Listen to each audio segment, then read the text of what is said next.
এসো না আল্লাহর নামে গান গাই, এসো না মন প্রাণ জোড়াই, এসো না মন প্রাণ জোড়াই। একদিকে ইমানদারির দাবি করে অন্যদিকে আপনি কোরআন সুন্নাহ বিরোধী কর্মকাণ্ড জীবনে পরিচালনা করবেন, এর নাম ইমানদারি নয়, এর নাম বেঈমানি, এর নাম হলো মুনাফিকি। আপনার সমাজে কোরআন বিরোধিতার জন্য আপনি কথা বলেন না, চুপচাপ থাকেন, হকের পক্ষে কথা বলেন না, হকের পক্ষে আওয়াজ তুলেন না, হকের পক্ষে আওয়াজ না তুলে আউযু বিল্লাহি মিনাশ শাইতানির রাজীম। বিসমিল্লাহির রাহমানির রাহিম। ইন্নাল্লাহা ওয়া মালাইকাতাহু يصلون على النبي يا أيها الذين آمنوا صلوا عليه وسلموا تسليما اللهم صل على محمد وعلى آل محمد كما صليت على إبراهيم وعلى آل إبراهيم إنك حميد مجيد اللهم بارك على محمد وعلى آل محمد كما باركت على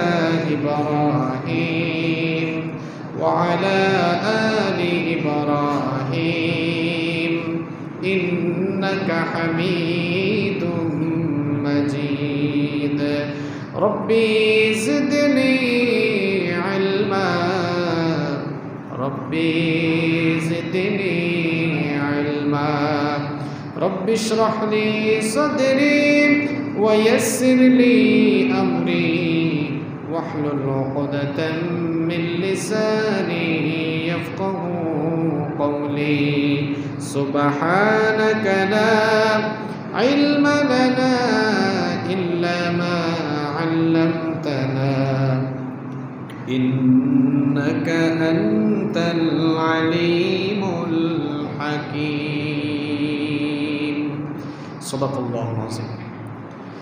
এসো না আল্লাহর নামে গান গাই, এসো না মন প্রাণ জোড়াই, এসো না মন প্রাণ জোড়াই। আল্লাহু আকবার বলো, আল্লাহু আকবার, আল্লাহু আকবার বলো, আল্লাহু আকবার। ও মধুর নামটি নিলে হৃদয় হাসে, ও মধুর নামে সুখ নেমে আসে, ও মধুর নামটি নিলে হৃদয় হাসে, ও মধুর নামে সুখ নেমে আসে।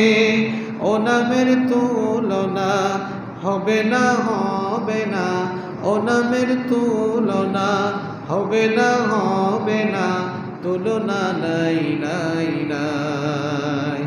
এসো না আল্লাহর নামে গান গাই, এসো না মন প্রাণ জোড়াই, এসো না মন প্রাণ জোড়াই। আল্লাহু আকবার বলো, আল্লাহু আকবার, আল্লাহু আকবার বলো, আল্লাহু আকবার। যে নামে ইব্রাহিমে আগুন হলো পানি, ডাকার মতো ডাকলে আজও সারা দিবেন তিনি রে মন, সারা দিবেন তিনি। যে নামে ইব্রাহিমে আগুন হলো পানি, ডাকার মতো ডাকলে আজও সারা দিবেন তিনি রে মন, সারা দিবেন তিনি। ও মধুর নামটি মিটায় হতাশার জ্বালা, গলেতে পড়ো ও নামের মালা। ও মধুর নামটি মিটায় হতাশার জ্বালা, গলেতে পড়ো ও নামের মালা। ও নামের তুলনা মেলে না, মেলে না। ও নামের তুলনা মেলে না, মেলে না। তুলনা নাই, নাই, নাই। এসো না আল্লাহর নামে গান গাই, এসো না মন প্রাণ জোড়াই, এসো না মন প্রাণ জোড়াই।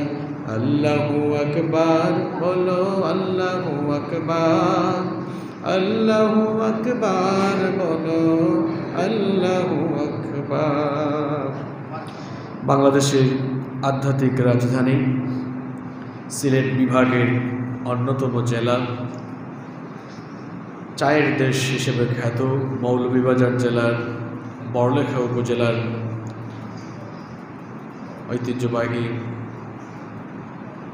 বোয়ালি বাইতুল ফালাহ জামে মসজিদ শাহবাজপুর এর উদ্যোগে আয়োজিত আজকের এই তাফসীরুল কোরআন মাহফিলের মোহতারাম শ্রদ্ধাভাজন সভাপতি, উপস্থিত শ্রদ্ধাভাজন ওলামায়ে কেরাম, আমার সামনে বসা অত্র এলাকার পার্শ্ববর্তী এবং দূরদূরান্ত থেকে আগত আল্লাহর দ্বীন প্রেমী, কোরআন প্রেমী সর্বস্তরের তাওহীদি জনতা, যুগে যুগে আল্লাহর জমিনে আল্লাহর দ্বীনকে প্রতিষ্ঠার জন্য যারা সবচেয়ে বেশি অগ্রণী ভূমিকা পালন করেছেন, আমার প্রাণ প্রিয় যুবক এবং তরুণ ভাইয়েরা, স্কুল, কলেজ, ইউনিভার্সিটি এবং বিভিন্ন মাদ্রাসা পড়ুয়া, আমার প্রাণ প্রিয় মেধাবী ছাত্র ভাইয়েরা, বাড়ি থেকে যারা শুনছেন, আমার শ্রদ্ধেয়া সম্মানিতা মা এবং বোনেরা, প্রাণ প্রিয় বড়লেখাবাসী, আপনারা সবাই কেমন আছেন? আলহামদুলিল্লাহ। আমাদেরকে ভালো রেখেছেন কে? আমাদেরকে সুস্থ রেখেছেন কে? আজকের এই মাহফিলে উপস্থিত হওয়ার তৌফিক দিলেন কে? সেই আল্লাহর জন্য শুকরগুজার হয়ে সকলেই বলছি আলহামদুলিল্লাহ। আমার কথা আপনারা ক্লিয়ারলি শুনতে পাচ্ছেন? শোনা যাচ্ছে না? আলহামদুলিল্লাহ। মাইকের সাউন্ড বাহিরে ভালো আছে, আমরা আসার সময় দেখেছি, কিন্তু ভেতরে আমার মনে হয় যে সাউন্ড সেটিংটা খুব ভালো হয় নাই, এই জন্য। ও, সামনের থেকে ভালো শোনা যাচ্ছে না? বুঝতে পারছি, আপনারা বুঝতে পারলে হয়েছে। আপনারা আমার কথা একদম ক্লিয়ারলি শুনতে পাচ্ছেন না? হ্যাঁ, শোনা যাচ্ছে? মানুষ জবাব দিচ্ছে না, আমার কথা কি বুঝতেছেন আপনারা? বুঝা যায়? আমার মনে হয় যে এটা মসজিদের ভেতরে হওয়ায় এই সাউন্ড বক্সগুলোর সাউন্ড আবার গিয়ে ধাক্কা খাচ্ছে, এই জন্য ক্লিয়ার হচ্ছে না আওয়াজ। তো এটা আগে থেকেই আমার মাইকম্যান ভাইরা যদি সেট করে রাখতো ভালো হইতো। এখন তো আর সময়ও নাই, যেভাবে আছে এভাবেই চলুক। তবে সামনে শ্রোতামণ্ডলী যারা, একটি আলোচনাকে প্রাণবন্ত করার জন্য সামনে থাকা শ্রোতাদের রেসপন্স হচ্ছে সবচেয়ে বেশি গুরুত্বপূর্ণ। মনে করুন আপনাদের গ্রামের নাম কি? শাহবাজপুর, তাই না? নাম বোয়ালি, তো শাহবাজপুর ইউনিয়ন। আচ্ছা আচ্ছা, মাশাআল্লাহ। মনে করেন এই বোয়ালি গ্রামে 100টা মাইক লাগাইছেন বাহিরে, আর সামনে যারা শ্রোতা তারা শোনার জন্য ভালো কোনো ব্যবস্থা রাখেন নাই। এখন সারা এলাকা মানুষকে মাহফিল শোনায় কী হবে? যে হুজুর যাদের সামনে কথা বলবে তারা যদি বুঝতে না পারে, আর হুজুর তো এলাকার মানুষদের রেসপন্স জবাব শুনে আলোচনা করে না, হুজুর আলোচনা করে সামনে থাকা মানুষদের রেসপন্স শোনে। এই জন্য আপনাদের রেসপন্স আলোচনাকে প্রাণবন্ত করে তোলে। কিন্তু আপনাদের রেসপন্সটা যদি না পাই, আলোচনার যে মন মগজ, যে মানসিকতা কিংবা যে কনসেন্ট্রেশন আমার মধ্যে থাকার কথা, হয়তো ওইটা কাজ করবে না। তারপরেও চলুন আমরা শুরু করি, দেখা যাক কি হয়। সম্মানিত ভাইয়েরা, আজকে এই মাহফিলে আমরা এসেছি আল্লাহর কোরআন থেকে আলোচনা শোনার জন্য। কোরআনের মাহফিলে আমরা কোরআন থেকে কথা বলি এবং শুনি।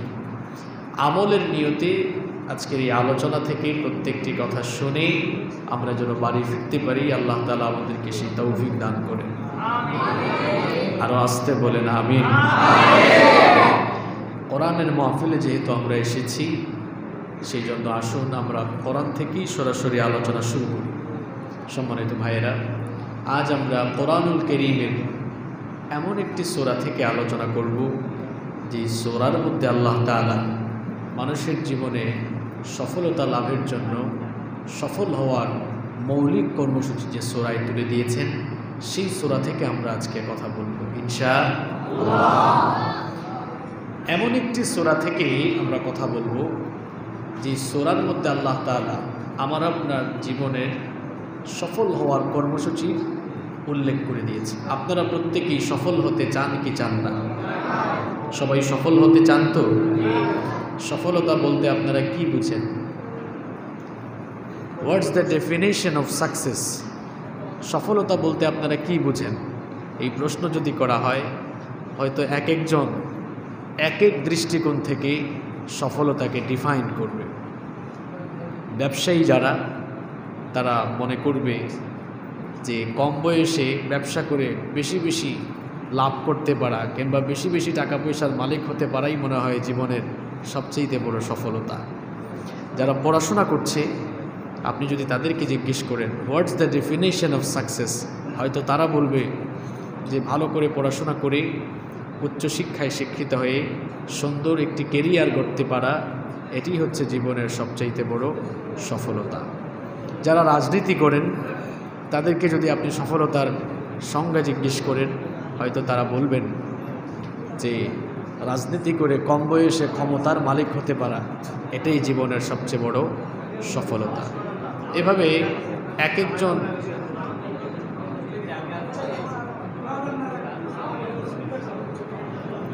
আচ্ছা, আপনারা যদি 1 ঘন্টা কষ্ট করতে পারেন, তাহলে ফ্যানগুলো বন্ধ করে দিলে মনে হয় কিছু আওয়াজ শোনা যাবে। দেখেন, আমার উপরেও কিন্তু ফ্যান নাই। আমি পারলে আপনারা পারবেন? শোনেন, কথা বললে বেশি গরম লাগে না চুপ থাকলে গরম লাগে? হ্যাঁ, তোরা জিলটি হইলাই দেন, মাতলে গরম লাগে না চুপচাপ থাকলে গরম লাগে? আমি তো মাত্রাম, আমি সহ্য করতে পারলে আপনারা পারবো তো? ফ্যানগুলো বন্ধ করা হয়ে যাও।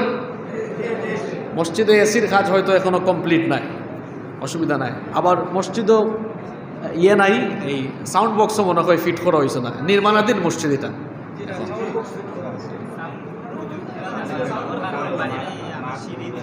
বুঝতাম পারছি, কিন্তু আমি আগেও কইছি যে মসজিদ আবদ্ধ তো। এক কাজ করিলাম, সাউন্ড বক্স কোনাকুনি মারি দাও, ওটা দিলা ও কোনা ভাই, ওটা দিলা ও কোনা ভাই।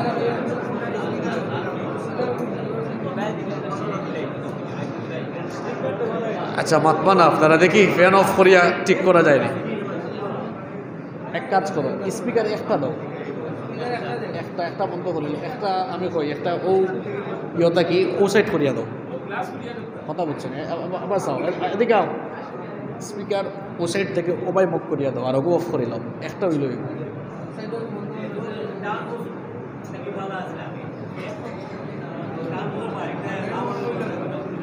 মাইক সেট করার জিনিসও তার কাছে নাই। যে মিক্সার মেশিন থাকলে না মাইক সুন্দর করে সেট করা যায়, এরার লগে তো মিক্সার মেশিনও নাই।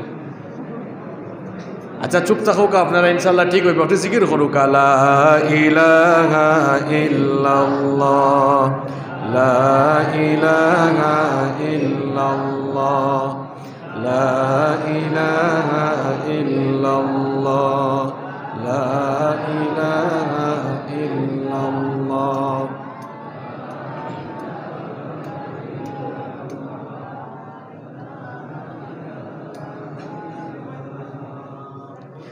لا إله إلا الله محمد رسول الله صلى الله। এখন ক্লিয়ার শোনা যার? ঠিক আছে না? এখনো কি দাজি না? আচ্ছা টেস্ট করিলাই আচ্ছা পিছন থাকি শোনা যাননি না শুনলে জবাব দিছুন কিলা না শুনলে জবাব দিলা কিলা শুনলেও তো জবাব দিছ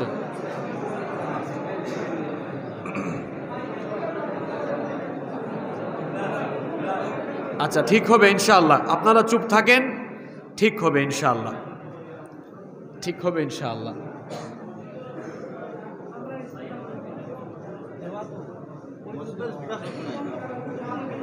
মসজিদের স্পিকার দিলে তো সবচেয়ে ভালো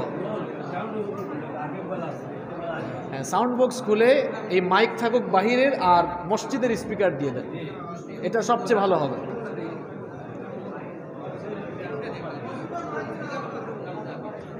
মসজিদে স্পিকার লাগানো নাই সাউন্ড বক্স এটা আপনারা মসজিদও না আচ্ছা সুন্দর দেখো কাইকা তখন খুলতে হইলে সারা খোলা লাগবে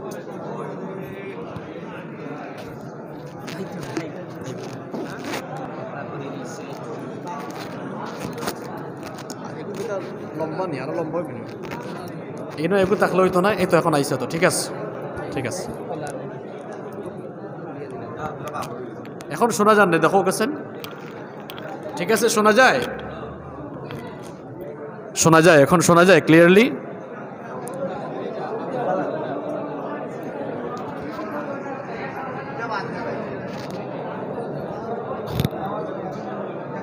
সম্মানিত ভাইয়েরা আপনারা একটু চুপ থাকুন এখন শোনা যায় কেন এটা একটু সুইচ দেন তো এটা কার ক্যামেরার হইলে এটা বের করছেন কেন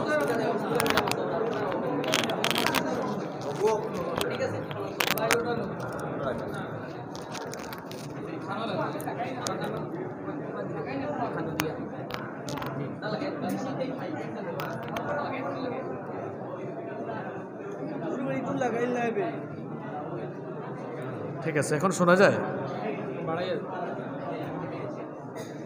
শোনা যাচ্ছে এবার ক্লিয়ার আছে না ঠিক আছে বসেন আপনারা এবার সুন্দর হবে ইনশাআল্লাহ মাইকম্যান ভাইরা এই দুইটা স্পিকার বন্ধ করে দেন বাহিরের শুধু মাইক দেন ঠিক আছে এটাও তো টাইট না আবার তো আরেক ঝামেলা হ্যাঁ এটা কি সামনে রাখা যায় না এরকম সামনে রাখলে কি হবে তো ভাঙ্গা এক ঝামেলা থেকে তো আরেক ঝামেলা এখানে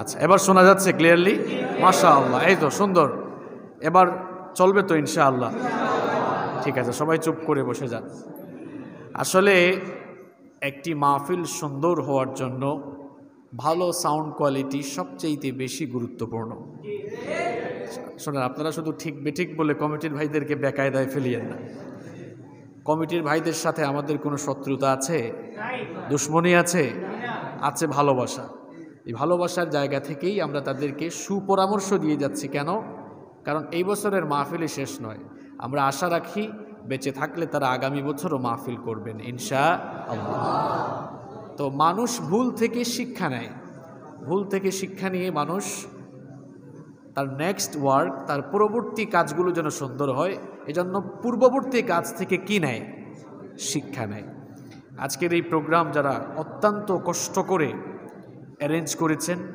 আজকের এই প্রোগ্রাম যারা বাস্তবায়ন করেছেন তাদের প্রতি আমাদের পরামর্শ হচ্ছে আমরা যারা বক্তা আমরাও তো মানুষ আমরা অন্য গ্রহের কোনো প্রাণী না সুতরাং আমরা যেহেতু প্রত্যেক দিন মানুষের সামনে কথা বলি এজন্য ভালো সাউন্ড কোয়ালিটি না হলে আমরা শারীরিকভাবে অসুস্থ হয়ে যাই বিশেষ করে গলা এবং হার্টের খুব ক্ষতি হয় এই যে আমাদের মাইকম্যান ভাইরা এরা তো জোর করে আপনাদের মাহফিলে আসে নাই আসছে আপনারাই তাদেরকে গিয়ে অর্ডার করেছেন যে আসো আমাদের মাহফিল হবে তোমরা আসো তো মাইকম্যান ভাইরা এখানে মিক্সার মেশিন সেট করে নেয় তো যেখানে মিক্সার মেশিন সেট থাকে না সেখানে একজন আলোচক সর্বোচ্চ 10 থেকে 15 মিনিট কথা বলার পরে তার গলায় চুলকানি শুরু হয় এটা তো আপনারা বুঝবেন না আমরা তো বুঝি যেমন আমার আগে আলোচনা করলেন আমাদের সিলেটবাসীর অহংকার সিলেট রত্ন আমাদের সোনার টুকরা অহংকার করার মতো গর্ব করার মতো একজন আলেম তাই না বিশিষ্ট আলেমে দ্বীন মাওলানা মাহবুবুর রহমান আতালাল্লাহু উমরাহু ওয়া বারাকাল্লাহু ফি হায়াতিহি, আমরা বলি আমিন। তো মাহবুব ভাই তো খুব সুন্দর মানুষ, দেখলাম 1.5 ঘন্টা আলোচনার উপরে তাকানো যাচ্ছে না, সব শুকায় গেছে ঠুটমুখ, কারণ মাইকের অবস্থা ভালো ছিল না দেখেই টের পাইছে। উনি যাওয়ার সময় কানে কানে বলেও গেলেন। তো আমার কমিটির ভাইদেরকে আমি বলবো, আগামী থেকে মাহফিল করলে এই বিষয়গুলো আমরা খেয়াল রাখবো ইনশাআল্লাহ। আসলে মিক্সার মেশিন ছাড়া, বড় একটা মেশিন আছে, এটা মাইকম্যানরা বুঝবে, মিক্সার মেশিন ছাড়া সাউন্ডকে অ্যাডজাস্ট করা যায় না। আর যখনই মিক্সার মেশিন থাকে না, তখন ভালো সাউন্ড সেটও করা যায় না। যিনি কথা বলেন তিনিও আরাম পান না, যারা শুনে তারাও আরাম পায় না। আর একটি মাহফিলে সবচেয়ে বেশি খরচ করতে হয় মাইকে। মাইক যত ভালো, আপনার মাহফিল তত ভালো। আপনারা আবার মনে কষ্ট নিয়েন না, কারণ এই দেখেন প্রায় 20 মিনিট সময় চলে গেল। এই 20 মিনিটে আমরা অনেক কথা জানতে পারতাম। কোরআনুল কারীম এটা তো জ্ঞান সমুদ্র। এই জ্ঞান সমুদ্রে কেউ সারা জীবনে যদি পড়ে থাকে, তাহলে তার কখনো খারাপ লাগবে না, বিরক্ত লাগবে না। তো চলুন আমরা আর কথা না বাড়িয়ে শুরু করি। এখন তো সাউন্ড ঠিক আছে, তাই না? হ্যাঁ, একটু আগে বললেন আপনারা ঠিক আছে, এখন ঠিক আছে না?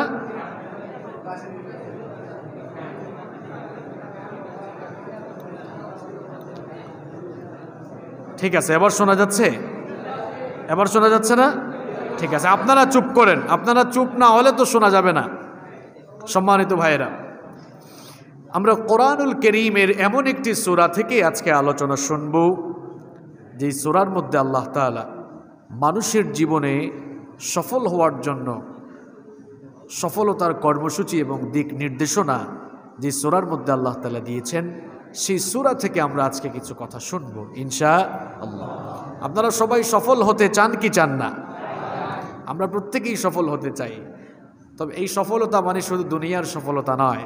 আল্লাহ তাআলা কোরআনুল কারীমে যখনই সফলতার কথা বলেন, এই সফলতা দ্বারা উদ্দেশ্য হলো দুনিয়া এবং আখেরাত উভয় ক্ষেত্রেই, উভয় জায়গার সফলতা। আর আল্লাহ তাআলা যখন কোনো ধ্বংস বা ক্ষতির কথা বলেন, সেই ধ্বংস বা ক্ষতি মানে হলো দুনিয়াও ধ্বংস, আখেরাতেও তার জন্য ধ্বংস রয়েছে। আল্লাহ তাআলা যেহেতু এই সূরায় মানুষের জীবনের সফলতা বলেছেন, সফলতার কথা বলেছেন, এই সফলতা মানে হলো দুনিয়া এবং আখেরাতের সফলতা। এবার আপনারা বলেন, আপনারা দুনিয়া এবং আখেরাতে সফল হতে চান কি চান না? দুনিয়া এবং আখেরাতে সকল জায়গায় আমরা সফল হতে চাই। দুনিয়া এবং আখেরাতে সফল হওয়ার জন্য আমার আপনার জীবনে কি কি কাজ, কি কি কর্মসূচি থাকা লাগবে, এই কর্মসূচি আল্লাহ তাআলা এই সূরার মধ্যে বর্ণনা করেছেন। যেই সূরা থেকে আমরা আজকে কথা বলবো, সেই সূরাটি হচ্ছে কোরআনুল কারীমের 103 নম্বর সূরা। সূরাটির নাম হচ্ছে সূরাতুল আসর। সবাই বলেন তো সূরার নামটা কি? সূরাতুল আসর নামে কোরআনুল কারীমে কি কোনো সূরা আছে? আজকে দেখেন একেবারে সময়ের সাথে মিলিয়ে আলোচনাটি হচ্ছে। একটু পরে আসরের আজান হবে, আসরের আগে আজকে আসরের ওয়াজ হবে ইনশাআল্লাহ। আসরের আগে আজকে আসরের ওয়াজ হবে। আসরের নামে কোরআনে একটি সূরা আছে না নাই? আচ্ছা, চলুন আমরা আগে তেলাওয়াত শুরু করি, এরপরে আমরা এই সূরার ভেতরে ঢুকবো ইনশাআল্লাহ। সবাই জবান খুলে আমার সাথে পড়ুন। আউযু বিল্লাহি মিনাশ শাইতানির রাজীম। বিসমিল্লাহির রাহমানির রহিম। ওয়াল আসরি ইন্নাল ইনসানা লাফি খুসর إلا الذين آمنوا وعملوا الصالحات وتواصوا بالحق وتواصوا بالصبر صدق الله العظيم। এই হচ্ছে সূরাতুল আসর। এই সূরার আলোচনা শুরু করার আগে সূরাটি সম্পর্কে কিছু প্রাইমারি ইনফরমেশন, প্রাথমিক কিছু তথ্য আমরা জেনে নেব ইনশাআল্লাহ। যে সূরা থেকে আমরা কথা বলছি, এই সূরাটি কোরআনুল কারীমের 30তম পারায় অবস্থিত। আমরা সকলেই জানি কোরআনুল কারীমে কয়টি পারা আছে? 30 পারা আছে। যেই সূরা থেকে আমরা আজকে আলোচনা করব, এই সূরাটি কোরআনুল কারীমের একেবারে সর্বশেষ পারা, 30তম পারা, যেটাকে আমরা অনেকে আমপারা হিসেবেও জানি। ওই পাড়ার মধ্যে এই সূরাটি অবস্থিত। কোরআনুল কারীমে 114টি সূরা রয়েছে। কোরআনুল কারীমের সূরাগুলোর যে সিরিয়াল নাম্বার রয়েছে সেই সিরিয়াল নাম্বার অনুযায়ী এই সূরাটি হচ্ছে 103 নাম্বার সূরা। আমি কিন্তু প্রশ্ন করব, এজন্য কথাগুলো মনে রাখতে হবে। বলুন তো, আজকে যে সূরাটি নিয়ে কথা হচ্ছে সূরাটির নাম কি? সূরাতুল আসর। এটি কততম পারায় অবস্থিত? সূরাটি কত নাম্বার সূরা? মাশাআল্লাহ। কোরআনুল কারীমের সূরাগুলো দুই ভাগে বিভক্ত। কিছু সূরা মাক্কি এবং কিছু সূরা হলো মাদানী। মাক্কি সূরা বলা হয় সেগুলোকে, যে সূরাগুলো রাসূল করিম সাল্লাল্লাহু আলাইহি ওয়াসাল্লামের হিজরতের পূর্বে মক্কায় নাজিল হয়েছে সেগুলোকে বলা হয় মাক্কি সূরা।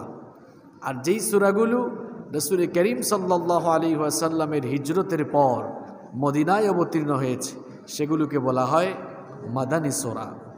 তাহলে এখন থেকে মাক্কি এবং মাদানী সূরার মধ্যে পার্থক্য কি বুঝতে পারবেন তো আপনারা ইনশাআল্লাহ।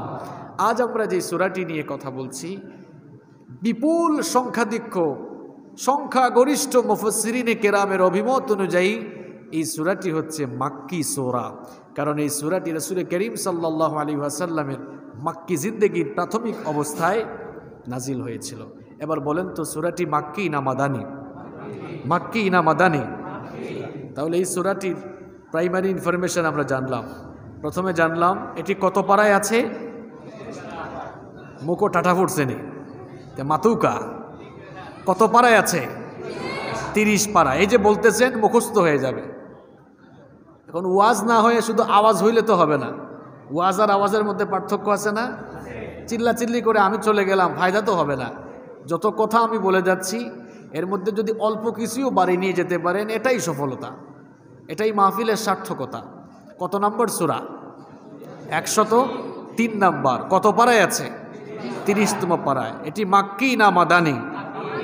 এই সূরার রুকু সংখ্যা 1, আয়াত সংখ্যা 3। আয়াত সংখ্যা কত? এবার চলুন এই সূরাটির ফজিলতের ব্যাপারে জেনে নেই। এই সূরাটির ফজিলতের ব্যাপারে আমরা জেনে নেই। এই সূরাটি মাত্র 3 আয়াত বিশিষ্ট ছোট্ট একটি সূরা। এই সূরাটি ছোট হলেও এই সূরাটি এতই ব্যাপক অর্থবোধক যা দিয়ে বিশাল বিশাল অনেকগুলো গ্রন্থ রচনা করা সম্ভব। আল্লাহু আকবার। কিছু মানুষ আছে না, সাইজ ছোট কিন্তু জ্ঞানে গরিমায় অনেক বেশি, এরকম কিছু মানুষ সমাজে আছে না? তো সাইজ ছোট হলেই তার সব কিছু ছোট হয় না। সাইজ ছোট হলেও মাঝে মাঝে অনেক জিনিস তার মধ্যে থাকে যা তার সাইজের চেয়ে আরও বেশি থাকে। সূরাতুল আসর এটি হচ্ছে কোরআনুল কারীমের 3 আয়াত বিশিষ্ট ছোট্ট একটি সূরা, কিন্তু এই সূরার ভেতরে আল্লাহ তাআলা এমন কিছু জিনিস ভরে দিয়েছেন, আপনি যদি এই সূরাটির অর্থ করতে যান, ব্যাখ্যা করতে যান, বিশাল বিশাল গ্রন্থ এর দ্বারা রচনা করা সম্ভব। আল্লাহু আকবার। ইমাম আশ-শাফিঈ রাহিমাহুল্লাহ, নাম শুনেছেন আপনারা? শাফিঈ মাযহাবের প্রণেতা, কত বড় ইমাম তিনি। এই সূরার ব্যাপারে তার মতামত হচ্ছে, তিনি বলছেন লাউ তাদাব্বারান নাসু হাযিহি সূরা, লাউ তাদাব্বারান নাসু হাযিহি সূরাতা লাওয়াসিআতহুম। তিনি বলছেন মানুষেরা যদি কেবলমাত্র ছোট্ট এই সূরাটি নিয়ে গবেষণা করতে পারে, এই সূরাটি যদি মানুষ হৃদয়ঙ্গম করতে পারে, বুঝতে পারে, এই ছোট্ট সূরাটি মানুষের হেদায়েতের জন্য যথেষ্ট হয়ে যাবে। ইমাম শাফির কথা। ইমাম শাফিকে কি আপনারা আমাদের দেশের মসজিদের মতো ছোটখাটো মসজিদের কোনো ইমাম মনে করেন নাকি আপনারা? ইমাম আশ-শাফিঈ কত বড় ইমাম, কত বড় ইমাম। তিনি বলছেন যে ছোট্ট এই সূরাটি নিয়ে মানুষ চিন্তা করলে, এই সূরাটি বুঝতে পারলেই এই সূরাটি মানুষের হেদায়েতের জন্য যথেষ্ট হয়ে যাবে। এই সূরাটি কত ফজিলতপূর্ণ সূরা দেখেন। এই সূরাটি আপনাদের কার কার মুখস্থ আছে? হাত তুলেন তো। আমার তো মনে হয় এমন কেউ বাকি নেই যাদের মুখস্থ নাই। মাশাআল্লাহ, হাতগুলো নামান, সবার মুখস্থ। রাসূল করিম সাল্লাল্লাহু আলাইহি ওয়াসাল্লামের সাহাবীদেরও এই সূরাটি মুখস্থ ছিল, এই সূরাটি আপনাদেরও মুখস্থ আছে। কিন্তু এই সূরাটির ব্যাপারে তাদের আমল আর আমাদের আমলের পার্থক্যটা আজকে আপনারা একটু মিলিয়ে যান। আবু দাউদ শরীফের ভেতরে এসেছে রাসূল করিম সাল্লাল্লাহু আলাইহি ওয়াসাল্লামের সাহাবীরা এই সূরাটিকে এত গুরুত্বের সঙ্গে আমল করেছেন। আবু দাউদ শরীফের ভেতরে বর্ণিত হয়েছে, কানার রাজুলান মিন আসহাবিন নবী সাল্লাল্লাহু আলাইহি ওয়াসাল্লাম ইযা ইলতাকায়া লাম ইফতারিকা হাত্তা ইয়াকরা আহাদুহুমা আলাল আখির সূরাতুল আসর। আল্লাহর নবীর সাহাবীরা যখন পরস্পর মিলিত হতেন, পরস্পর যখন দেখা সাক্ষাৎ হতো, একজন আরেকজনের সাথে কথোপকথন শেষ করে বিদায় বেলায় একজন আরেকজনকে সূরাতুল আসর না শুনিয়ে কখনো তারা বিদায় নিতেন না। মনে করুন আপনার সাথে আমার সাক্ষাৎ হয়েছে, দেখা হয়েছে, কিতাব আইসাব বালানি খাইছুননি, বাড়ির সব বালানি, হাবি গোষ্ঠীর খবর লইলা, হ্যাঁ লর বাদে কইলা ঠিক আছে ভাই সাহেব দোয়া করবা যাইরাম কি, ও তো আমরা বিদায় নেওয়ার সিস্টেম। আর আল্লাহ রসুলের সাহাবি এগুলোর আমল আছিল, দেখা সাক্ষাৎ হয়েছে, ভাই সাহেব বালানি কিতা খররা, হ্যাঁ গরর সব বালানি, সারা খোঁজ খবর লোহার বাদে বিদায় বেলা কইলা হনৌকা, যাওয়ার আগে হনৌকা কিতা ওয়াল আসর ইন্নাল ইনসানা লাফি খুসর ইল্লাল্লাযীনা আমানু ওয়া আমিলুস সালিহাতি ওয়া তাওয়াসাউ বিল হাক্কি ওয়া তাওয়াসাউ বিস সাবর। যাইরাম সুবহানাল্লাহ কইতা নাই? কিতা বুঝছেন আপনি? যাওয়ার সময় আপনি কইরা ঠিক আছে টাটা বাই বাই আল্লাহ হাফেজ কইয়া যাইরা কি। আর আল্লাহর নবীর সাহাবীদের আমল ছিল পারস্পরিক সাক্ষাতে সকল কথাবার্তা সম্পন্ন করে বিদায় বেলা তারা একজন আরেকজনকে সূরাতুল আসর শোনাতেন। সুবহানাল্লাহ। এখন আপনাদের প্রশ্ন হতে পারে কি কারণে তারা একজন আরেকজনকে সূরাতুল আসর শোনাতেন? এর তো কিছু কারণ আছে। কেন শোনাতেন? Why, what's the reason? কারণটা কি? এর কারণ হলো মানুষের জীবনে সফলতা লাভের জন্য এবং ধ্বংস সর্বনাশ আর ক্ষতি থেকে বাঁচার জন্য যা যা করা লাগবে এই সূরার মধ্যে আল্লাহ তা বলে দিয়েছেন। এই জন্য একজন আরেকজনের সাথে সাক্ষাৎ হলে একজন আরেকজনকে এই সূরাটি শুনিয়ে সতর্ক করে দিতেন, সাবধান করে দিতেন, ভাইরে যা করো করো, কিন্তু এই সূরার ভেতরে যা যা আছে তা তোমার জীবনে করো, নইলে জীবনে সফল হওয়া যাবে। এই সূরার মধ্যে আল্লাহ তাআলা মানুষের সফলতা লাভের জন্য, ধ্বংস ক্ষতি এবং সর্বনাশ থেকে বাঁচার জন্য মানুষের জীবনের 4টি কর্মসূচি এই সূরার ভেতরে আল্লাহ তুলে দিয়েছেন। এই 4টি কর্মসূচি যাদের জীবনে থাকবে না তাদের জীবনে সফলতাও থাকবে না। 4টি কর্মসূচি যাদের জীবনে নাই এদের জন্য জান্নাতও নসিব নাই। 4টি কর্মসূচি, 4টি কাজ যার ভেতরে নাই তার নসিবে জান্নাতও, কথা কন না কেন? আর 4টি কাজ যার জীবনে আছে জান্নাতও তার নসিবে আছে। সুবহানাল্লাহ। এই জন্য সাহাবীরা এই সূরাটিকে খুব গুরুত্ব দিতেন। আপনি এই সূরাটিকে ছোট একটি সূরা মনে করেন না, এই সূরার ভেতরেই মানুষের নাজাতের পথ বলে দেয়া আছে। সুবহানাল্লাহ। তাহলে যেই সূরার মধ্যে মানুষের নাজাতের পথ বলে দেওয়া আছে সেই গুরুত্বপূর্ণ সূরা নিয়ে আজকের এই মাহফিলে আমরা অল্প কয়েক মিনিট কথা বলবো ইনশাআল্লাহ। আসরের আগে আজকে আসরের ওয়াজ হচ্ছে, ঠিক না? চলুন আমরা এবার শুরু করি। রব্বুল আলামিন প্রথম আয়াতে বলছেন ওয়াল আসর। আসরের শুরুতে যে ওয়াও এসেছে এটি হচ্ছে ওয়াবে কসমিয়া, কসমের জন্য যেই ওয়াও ব্যবহৃত হয়। আল্লাহ তাআলা এই ওয়াও দিয়ে কসম করেছেন। তিনি বলছেন ওয়াল আসর, আসরের কসম। আল্লাহ তাআলা কসম করছেন। আপনারাও তো মাঝে মাঝে কসম করেন।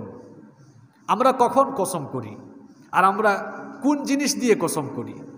আমরা কোন জিনিস দিয়ে কসম করি? আমরা কোনো জিনিসের বিরাটত্ব, শ্রেষ্ঠত্ব, মহানত্ব, অভিনবত্ব এগুলো বিবেচনা করে আমরা ওই জিনিসের নামে কসম করি। আমরা আল্লাহর নামে কসম করি কারণ আল্লাহর চাইতে বড় কেউ আর নাই। আর আমরা কখন কসম করি? যখন কাউকে কোনো কথা বিশ্বাস করাতে চাই, ভাই রে আল্লাহর কসম এই কাজটা আমি করি নাই, আল্লাহর কসম এই জায়গায় আমি যাই নাই। আমরা কখন কসম করি? মানুষকে একটি কথা দৃঢ়তার সাথে বিশ্বাস করানোর জন্য কসম করি। আল্লাহ তাআলা যখন কসম করেন তিনি কি কোনো কথা আমাদেরকে বিশ্বাস করানোর জন্য কসম করেন? না। আপনি বিশ্বাস করলেও কি না করলেও কি আল্লাহর কোনো ঠেকা আছে? তাহলে আল্লাহ তাআলা কেন কসম করেন? আল্লাহ তাআলার কসমের কারণ হলো আল্লাহ তাআলা যখন যেই বিষয়ে কথা বলেন, যার সম্পর্কে কথা বলেন, তার সাথে যেই জিনিসের নিবিড় সম্পর্ক রয়েছে সেই জিনিসের কসম করে আল্লাহ তাআলা সেই বিষয়টির গুরুত্ব তুলে ধরতে চান। এই সূরার মধ্যে আল্লাহ তাআলা মানুষের সফলতা এবং মানুষের নাজাতের পথ বর্ণনা করেছেন। মানুষের জীবনে সফলতা লাভের কর্মসূচিগুলো আল্লাহ তাআলা তুলে দিয়েছেন।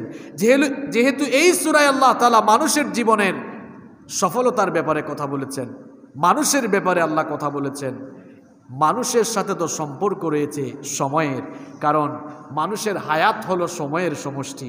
এই জন্য আল্লাহ তাআলা সময়ের কসম করে এই সময়ের অপরিসীম গুরুত্ব পৃথিবীর মানুষের সামনে তুলে ধরেছেন। সুবহানাল্লাহ। আল্লাহ রাব্বুল আলামিন সময়ের কসম করে এই সূরাটি এভাবে শুরু করলেন, ওয়াল আসরি ইন্নাল ইনসানা লাফি খুসর। আল্লাহ তাআলা বলছেন আমি কসম করছি আসরের। এই আসরের অনেকগুলো অর্থ রয়েছে।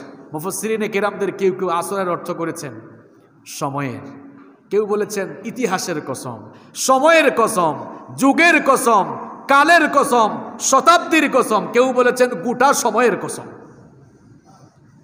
এখন প্রশ্ন হলো এই সূরায় আল্লাহ কেন সময়ের ব্যাপারে কসম করছেন? আপনার আমার জীবন তো এই সময়ের সমষ্টি। আপনার আমার জীবনটা কি? সময়ের। এজন্য ইমাম হাসান আল বসরি রাহিমাহুল্লাহ তিনি খুব চমৎকার একটি কথা বলেছেন, ইয়া ইবনা আদম ইন্নাকা আনতা আইয়াম। কি চমৎকার কথা, আরবি যারা বুঝেন, ইয়া ইবনা আদম ইন্নাকা আনতা আইয়াম, হে আদম সন্তান তোমার জীবন তো সময়ের সমষ্টি ছাড়া আর কিছুই নয়। তিনি আরো বলছেন ইদা যাহাবা ইয়াউমিন যাহাবা বা'দুক, যখনই তোমার জীবন থেকে একটা দিন চলে যায় মনে রাখো তোমার জীবনের কিছু অংশ তখনই কমে যায়। আবার আরবের একজন প্রখ্যাত কবি তিনি তার কবিতায় আরো চমৎকার একটি কথা বলেছেন। তিনি খুব সুন্দর করে বলছেন, হায়াতুকা আনফাসুন তুআদ্দু ফাকুল্লামা মাদা নাফাসুম মিনহা ইনতাকাসতা লাহু জুজআ। আরবের এক কবি তার কবিতায় খুব সুন্দর করে বললেন যে মানুষের জীবন তো কতিপয় গণনাকৃত শ্বাস প্রশ্বাসের নাম ছাড়া আর কিছুই নয়। যখনই আপনি একটি নিঃশ্বাস ছেড়ে দেন তখনই আপনার জীবনের একটি অংশ কমে যায়। এই সময় আছে বলে আমরা আছি, এই সময় যখন ফুরিয়ে যাবে আমরাও থাকব। আমার আপনার জীবন সময়ের সমষ্টি, কতিপয় সময়ের সমষ্টির নাম হলো জীবন। এই জন্য রব্বুল আলামিন সূরাতুল আসরের শুরুতে সময়ের কসম করেছেন, কারণ এই সূরার ভেতরে রব্বুল আলামিন মানুষের সফলতার কথা বলেছেন। যেহেতু আল্লাহ তাআলা মানুষের ব্যাপারে কথা বলেছেন, মানুষের সঙ্গে সম্পর্ক রয়েছে সময়ের, আল্লাহ তাআলা মানুষের ব্যাপারে কথা বলেছেন, এই মানুষের সাথে সম্পর্ক রয়েছে সময়ের, মানুষের সাথে সম্পর্ক রয়েছে জীবনের, মানুষের সাথে সম্পর্ক রয়েছে ইতিহাসের। এই জন্য রব্বুল আলামিন সময়ের কসম করে বললেন, ওয়াল আসরি ইন্নাল ইনসানা লাফি খুসর। আল্লাহ তাআলা বলছেন আমি কসম করছি সময়ের, নিশ্চয়ই মানুষ বিরাট ক্ষতিতে ডুবে আছে, মানুষ ক্ষতিতে নিমজ্জিত। এই সময়টা আমাদের জীবনের সবচাইতে গুরুত্বপূর্ণ মূলধন। সময় আমাদের জীবনের সবচাইতে গুরুত্বপূর্ণ ইনভেস্টমেন্ট। এই সময় প্রতিনিয়ত আমাদের কাছ থেকে চলে যাচ্ছে। এই সময় আল্লাহ কেন দিয়েছেন? এই সূরায় যে 4টি কাজ করার কথা বলা হয়েছে, এই 4টি কাজ করার জন্যই মানুষকে সময় দেওয়া হয়েছে। ফালতু সময় নষ্ট করার জন্য আপনাকে আল্লাহ এই হায়াত নামক সময় দেন নাই।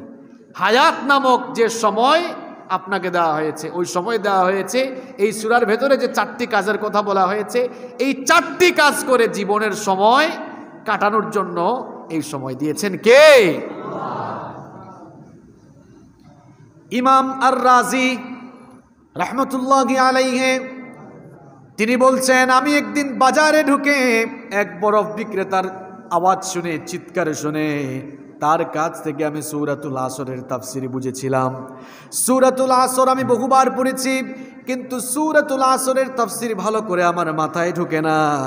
একদিন আমি বাজারে গেলাম, বাজারে গিয়ে আমি শুনতে পেলাম, আমার কানে আওয়াজ আসলো, এক লোক বলছে ওই লোকটার উপরে দয়া করো যার পুঁজি গলে যাচ্ছে।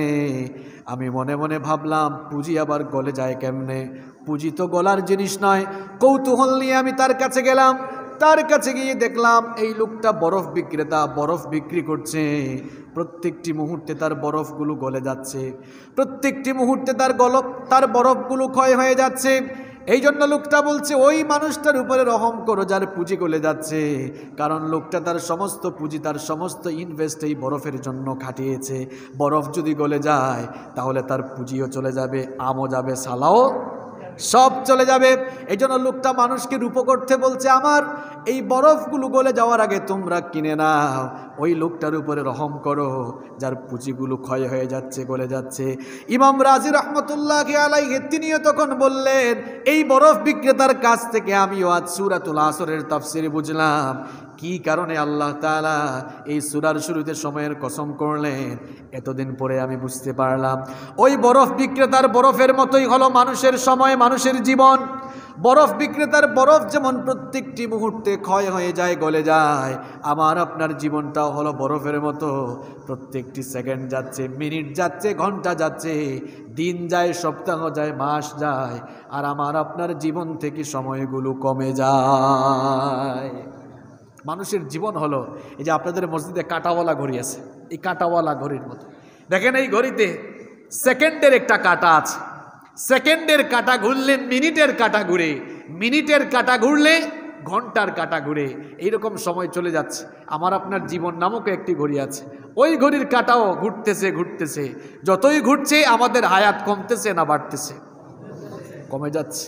আর আমরা সবাই মৃত্যুর দিকে ধাবমান হয়ে যাচ্ছে। আল্লাহ তাআলা সময়ের কসম করে সময়ের গুরুত্ব বুঝালেন, বান্দারে তোর জীবনে এই সময়টাই হলো সবচেয়ে গুরুত্বপূর্ণ। মানুষের জীবনে টাকা পয়সা গুরুত্বপূর্ণ নয়, ক্ষমতা গুরুত্বপূর্ণ নয়, সহায় সম্পদ গুরুত্বপূর্ণ নয়। মানুষের জীবনের সবচেয়ে গুরুত্বপূর্ণ মূলধন হলো সময়। সময় যদি আপনি সময়ের যদি গুরুত্ব দেন সব পাবেন, সময়ের গুরুত্ব না দিলে কিছুই পাবেন। আল্লাহ তাআলা এই সূরার ভেতরে মানুষের জীবনের সফলতার কথা বলেছেন। মানুষের জীবনে সফল হওয়ার জন্য কি কি কাজ করা লাগবে সেই কাজগুলো আল্লাহ তাআলা তুলে দিয়েছেন। ওই কাজগুলো করার জন্য সময়ের দরকার আছে না নাই? ওই কাজগুলো মানুষ তার হায়াতে, মানুষ তার জীবনের এই সময়গুলোতে এই কাজগুলো করবে। এই জন্য সূরাতুল আসরের শুরুতে রব্বুল আলামিন সময়ের কসম করলেন, ওয়াল আসরি ইন্নাল ইনসানা লাফি খুসর। আল্লাহ তাআলা বলছেন, আমি কসম করছি সময়ের, নিশ্চয়ই মানুষ ক্ষতিতে ডুবে আছে। আল্লাহ তাআলা সময়ের কসম করে আমাকে আপনাকে খুব আদর করে সময়ের প্রতি যত্নবান হওয়ার জন্য আমাদের প্রতি আল্লাহ তাআলা এই আদেশ দিচ্ছেন, এই ফরমান দিচ্ছেন। একজন পরীক্ষার্থী যখন পরীক্ষার হলে ঢুকে, পরীক্ষার হলে ঢোকার পর, এটা উস্তাদ যারা আছেন এখানে, শিক্ষক যারা আছেন তারা খুব ভালো বুঝবেন। কোনো পরীক্ষার্থী পরীক্ষার হলে ঢুকে এদিক ওদিক তাকিয়ে সময় নষ্ট করলে পরীক্ষার হলে যিনি ইনভিজিলেটর, যিনি হল পরিদর্শক, যাকে আমরা গার্ড বলি, হল গার্ড থাকে না, হল গার্ড যিনি থাকেন তিনি তাকে সুন্দর করে বলেন, বাবারে এদিক ওদিক তাকায় তোমার সময় নষ্ট করো কেন, সময়গুলোকে কাজে লাগাও। একজন হল গার্ড, একজন হল পরিদর্শক যেমন একজন পরীক্ষার্থীকে এভাবে ডাক দিয়ে সময়ের গুরুত্ব বুঝান, রব্বুল আলামিনও এই পৃথিবী নামক পরীক্ষার হলে থাকা সকল মানুষগুলোকে সময়ের প্রতি গুরুত্ব দেওয়ার জন্য সূরাতুল আসরের শুরুতে সময়ের কসম করে বললেন, ওয়াল আসরি ইন্নাল ইনসানা লাফি খুসর। আল্লাহ তাআলা বলছেন, আমি সময়ের কসম করছি। এই সময়ের কসম করে আল্লাহ মানুষের ক্ষতির ব্যাপারে দুঃসংবাদ দিলেন, দুঃসংবাদ দিয়ে পরে সুসংবাদ দেওয়া হয়েছে। আর এটি আল্লাহর সুন্নাহ। আপনারা দেখবেন কোরআনুল কারীমে যেখানেই জান্নাতের আয়াত, জান্নাতের সুসংবাদ আছে, এর আগেই দেখবেন গজবের কাহিনী আছে, জাহান্নামের আলোচনা আছে। আল্লাহ তাআলা আগে এখানে ধ্বংসের কথা বলছেন, ইন্নাল ইনসানা লাফি খুসর। আল্লাহ তাআলা বলছেন নিশ্চয়ই মানুষ ক্ষতিতে ডুবে আছে। এই ইনসান দিয়ে শুধুমাত্র মুসলমানদেরকে বোঝানো হচ্ছে না, ইনসান মানে মানুষ, এখানে সকল ধর্মের সকল বর্ণের মানুষই ঢুকে আছে। আল্লাহ তাআলা বলছেন পৃথিবীর সমস্ত মানুষ ক্ষতিগ্রস্ত, পৃথিবীর সমস্ত মানুষ ধ্বংসের দ্বার প্রান্তে, পৃথিবীর সমস্ত মানুষ সর্বনাশে নিমজ্জিত, যদি না এর পরবর্তীতে উল্লেখিত কাজগুলো তারা না করে। কয়টা কাজ? আল্লাহ তাআলা এই সূরায় 4টি কাজের কথা বলেছেন। বলছেন ইন্নাল ইনসানা লাফি খুসর, নিশ্চয়ই সব মানুষ ক্ষতিতে নিমজ্জিত। এরপরে ওই 4টি কাজ করা মানুষদেরকে পৃথক করে সুসংবাদ দেওয়া হচ্ছে। তবে এই 4টি কাজ যে মানুষই করবে, যে ধর্মের হোক, হিন্দু হোক, বৌদ্ধ হোক, খ্রিস্টান হোক, যে ধর্মের, যেই দেশের, যেই বর্ণেরই হোক, এই 4টি কাজ করবে যারা আল্লাহর জাহান্নাম থেকে বেঁচে নাজাত পেয়ে জান্নাতে ঢুকবে, তারা সফল হবে। তারা এই 4টি কাজের মধ্যে 4টি কাজকে আমরা চলো 2 ভাগ করব। প্রথম ভাগ হচ্ছে, প্রথম 2টি কাজ হচ্ছে একা একা করতে হয়, আর শেষের 2টি কাজ একা একা করা যায় না, সামষ্টিক সকলে মিলে করতে হয়। এবার চলুন আমরা শুরু করে দিই, কারণ সময় তো সংক্ষিপ্ত, বেশি লম্বাচূড়া করা যাবে না। আল্লাহ তাআলা বলছেন সবাই ক্ষতিগ্রস্ত, তবে 4টি কোয়ালিটি অর্জন করবে যারা, কিংবা 4টি কাজ করবে যারা, ধ্বংস থেকে ক্ষতি থেকে বাঁচবে তারা। কয়টা কাজ বলেন তো? চলেন আবার আমরা শুরু করি। 1 নম্বর হচ্ছে ইল্লাল্লাযীনা আমানু। ইল্লাল্লাযীনা আমানু, আল্লাহ তাআলা বলছেন 1 নম্বর হচ্ছে ধ্বংস থেকে ক্ষতি থেকে বাঁচবে তারা, ঈমান এনেছে যারা।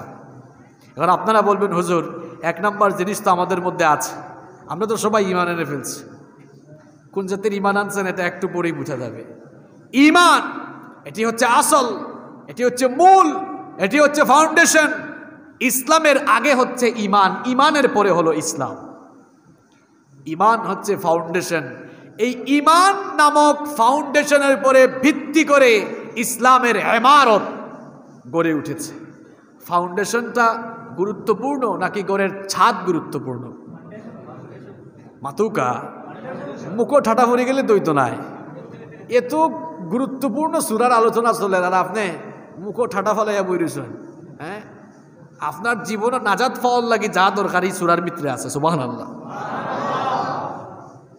মাতুকা এই মসজিদ যে বানাইছেন আপনারা, এই মসজিদের ফাউন্ডেশন গুরুত্বপূর্ণ না ছাদ বেশি গুরুত্বপূর্ণ?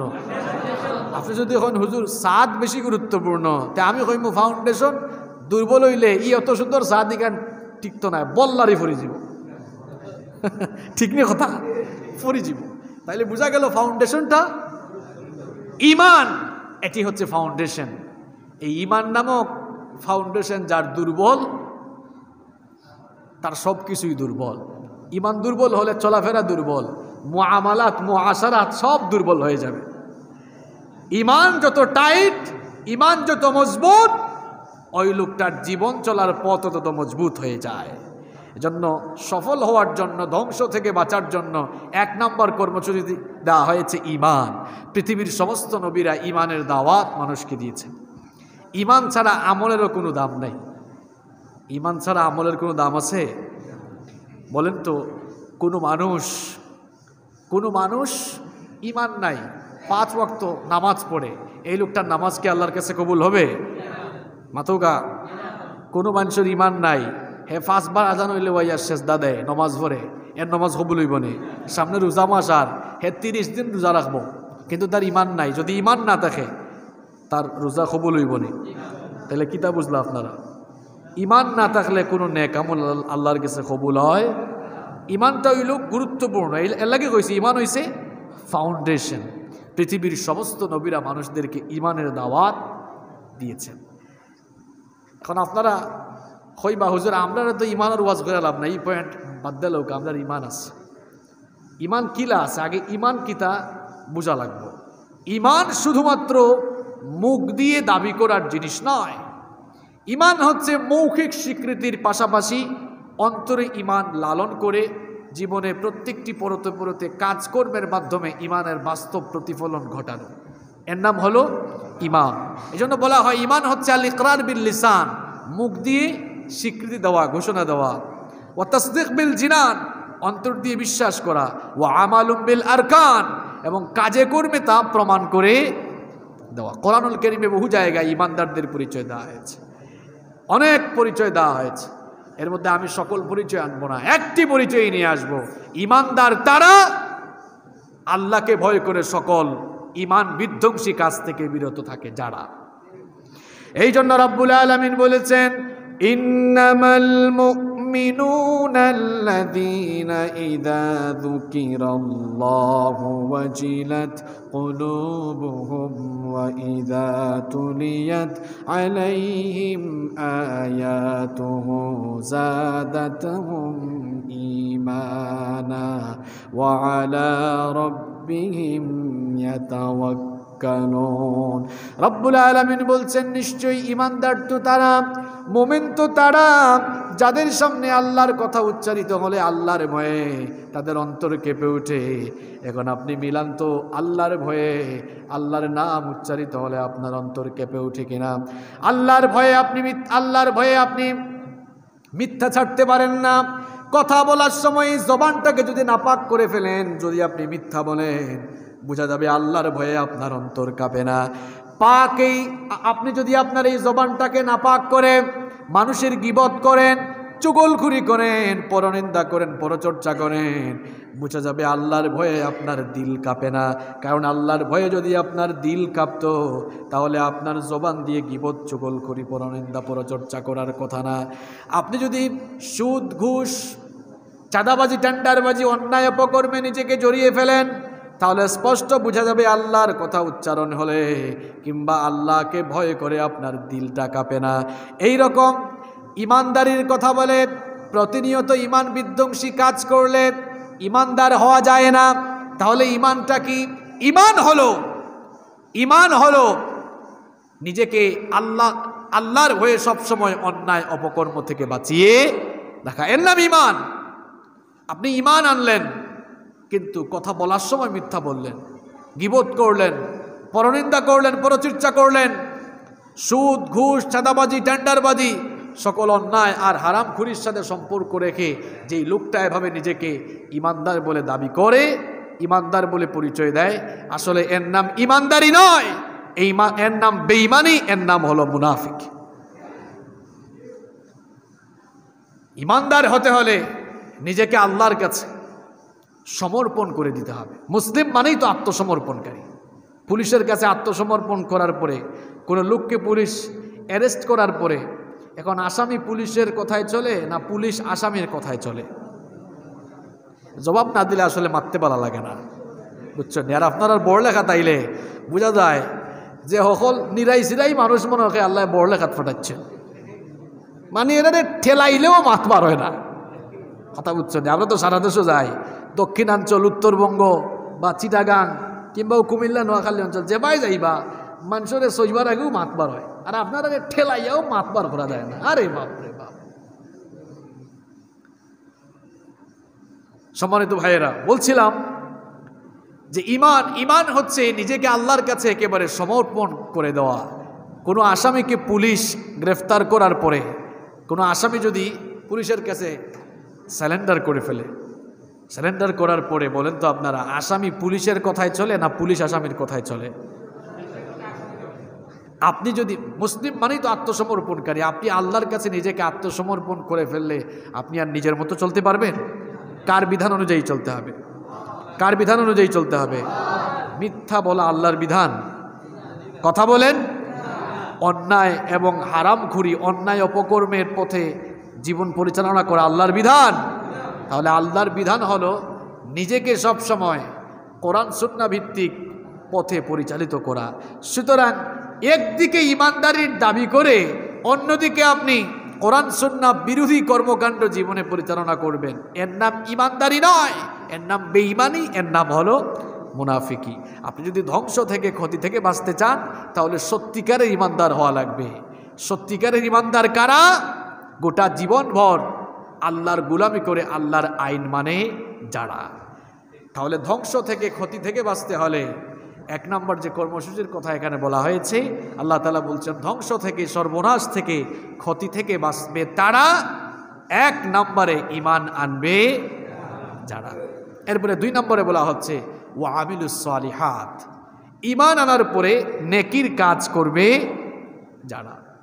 সকল প্রকার নেক আমল এখানে অন্তর্ভুক্ত হয়ে গিয়েছে। আর কোরআনুল কারীমে আল্লাহ তাআলা যত জায়গায় নেক আমলের কথা বলেছেন তার আগে আল্লাহ তাআলা ঈমানের ঘোষণা দিয়েছেন। কারণ ঈমান না এনে যতই আপনি ভালো কাজ করেন এর প্রতিদান আল্লাহর কাছ থেকে পাওয়া যাবে না। মনে করুন এক হিন্দু মানুষ অথবা খ্রিস্টান, সে একজনকে দান সৎকা করলো, আর আরেকজন মুসলমান দান সৎকা করলো, দুজনেই কিন্তু দান করলো, কিন্তু আল্লাহর কাছ থেকে আখেরাতে পুরস্কার পাবে হিন্দু না মুসলমান? হিন্দু না মুসলমান? মুসলমান পাবে কেন? তার কি আছে? ঈমান আছে। হিন্দু পাবে না কেন? তার।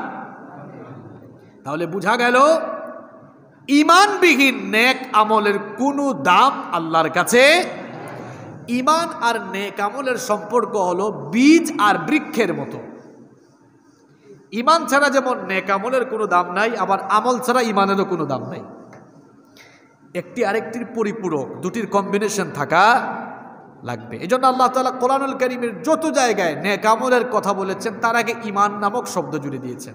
যেমন দেখুন আল্লাহ তাআলা বলছেন, ইন্নাল্লাযীনা আমানু ওয়া আমিলুস সালিহাতি কানাত লাহুম জান্নাতুল ফিরদাউসি নুজুলা খালিদিনা ফিহা লা ইয়াবগুনা আনহা হিওয়ালা।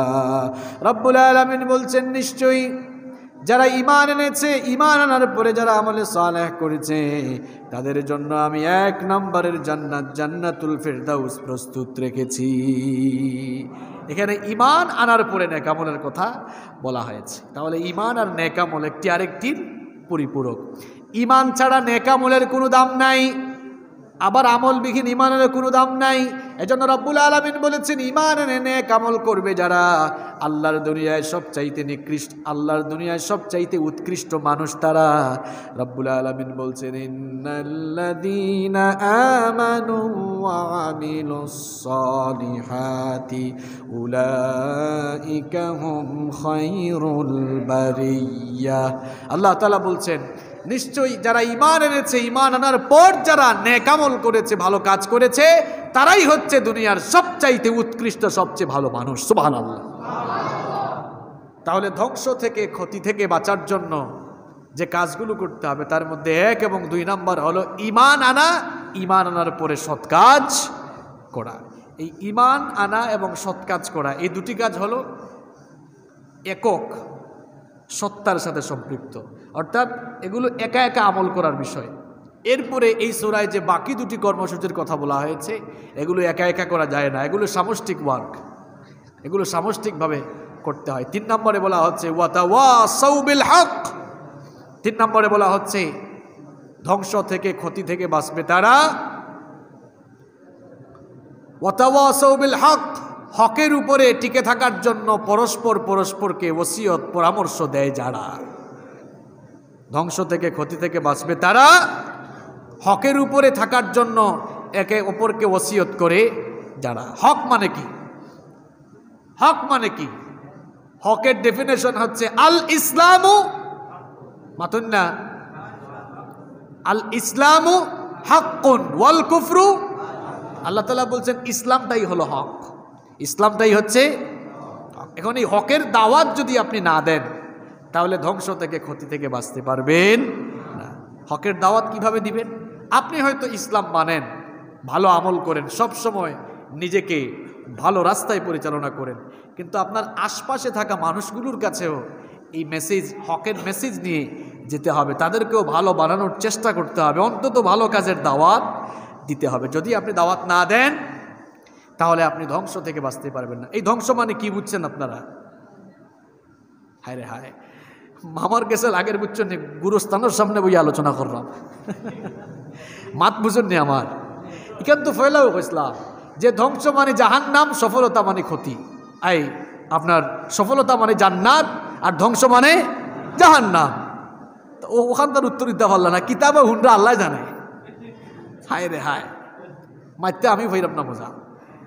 আল্লাহ তাআলা, আমি সিলেটি, আপনারা হোক সিলেটি মারতে আপনি না জেলা আসরওয়ালা চলতো। আচ্ছা, জেলা আসরওয়ালা চললেও তো আওয়াজ হয় না, সিলেটি মাতলেও আওয়াজ হয় না, পড়ছি আর বিপদ। ওয়াতাওয়াসাউ বিল হক, আল্লাহ তাআলা বলছেন ধ্বংস থেকে বাঁচতে চাইলে হকের দাওয়াত নিয়ে বের হতে হবে। নিজে 5 ওয়াক্ত আজান হলে নামাজে চলে আসেন, তাসবিহ জপেন, তাসবিহ টিপেন, আর আপনার সমাজের মানুষ নামাজ পড়ে না, আপনার সমাজের মানুষ হকের মেসেজ পায় না। আপনি আপনার সমাজকে বাদ দিয়ে নিজেকে বাঁচানোর ধান্দায় থাকলে আল্লাহর আযাব থেকে নিজেকে রক্ষা করতে পারবেন না। কেন রক্ষা করতে পারবেন না? কারণ হকের দাওয়াত নিয়ে আপনাকে বের হওয়া লাগবে। আমার বুখারী শরীফের একটি হাদিস মনে পড়ে গেল, ভালো করে শুনেন। দেখেন, যারা শুধুমাত্র নিজেদেরকে বাঁচানোর ধান্দায় থাকে যারা মানুষের কাছে হকের দাওয়াত দেয় না, যারা মানুষকে ভালো কাজের আদেশ দেয় না, সেই মানুষগুলো কখনো গজব আসতে নিজেদেরকে হেফাজত করতে পারবে না। আল্লাহ নবী বলছেন, নিজের সামনে অন্যায় দেখে, নিজের সামনে অন্যায় অপকর্ম দেখে যারা চুপচাপ থাকে, আসাকিতু আনিল হাক্কি ফাহুয়া শাইতানুল আখরাস, এরা হচ্ছে বুবা শয়তান। এরা কি শয়তান? বুবা শয়তান। এজন্য আপনি হকের দাওয়াত আপনাকে দেওয়া লাগবে।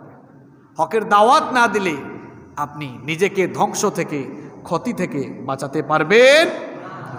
এই জন্য রব্বুল আলামিন বলছেন, ওয়ালতাকুম মিনকুম উম্মাতুন ইয়াদউনা ইলাল খায়রি ওয়া ইয়ামুরুনা বিল মারুফি ওয়া ইয়ানহাউনা আনিল মুনকার ওয়া উলাইকা হুমুল মুফলিহুন।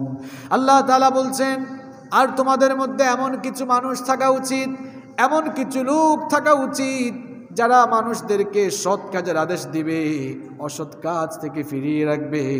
এই কাজ যারা করবে তারাই তোমাদের মধ্যে সফল কাম হবে। অন্য আয়াতে রাব্বুল আলামিন বলছেন, কুনতুম খায়রা উম্মাতিন উখরিজাত লিন-নাসি তা'মুরুনা বিল মারুফি ওয়া তানহাউনা আনিল মুনকার। আল্লাহ তাআলা বলছেন, কুনতুম খায়রা উম্মাহ, তোমরাই সর্বোত্তম জাতি। উখরিজাত লিন-নাস, তোমাদেরকে মানুষের জন্য বের করা হয়েছে, মানুষের কল্যাণের জন্য। দায়িত্বটা কি তোমাদের? তা'মুরুনা বিল মারুফ, তোমরা মানুষদেরকে সৎ কাজের আদেশ দিবে।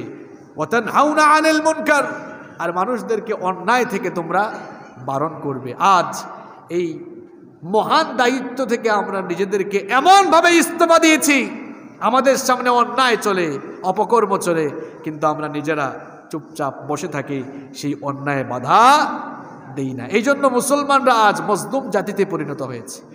আপনি যতই নামাজি মানুষ হন না কেন, আপনি ভাবছেন অন্যায় অপকর্ম চলুক, আমি তো আমার মতো নামাজ পড়ে ভালো আমল করে নিজেকে তো আমি বাঁচাচ্ছি, আমি বাঁচলেই হইল।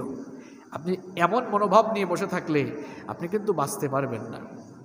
কারণ রব্বুল আলামিন বলেছেন, ওয়াত্তাকু ফিতনাতান লা তুসিবান্নাল্লাযীনা যালামু মিনকুম খাসসা ওয়া আলামু আন্নাল্লাহা শাদীদুল ইকাব।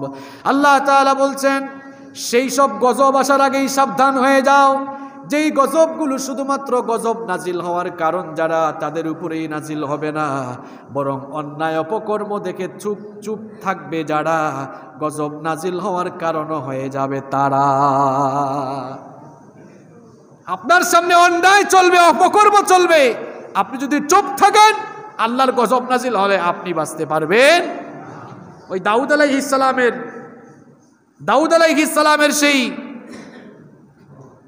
জাতির মতো অবস্থা আপনার হয়ে যাবে। দাউদ আলাইহিস সালামের জাতির লোকদের জন্য শনিবার ছিল তাদের সাপ্তাহিক ইবাদতের দিন।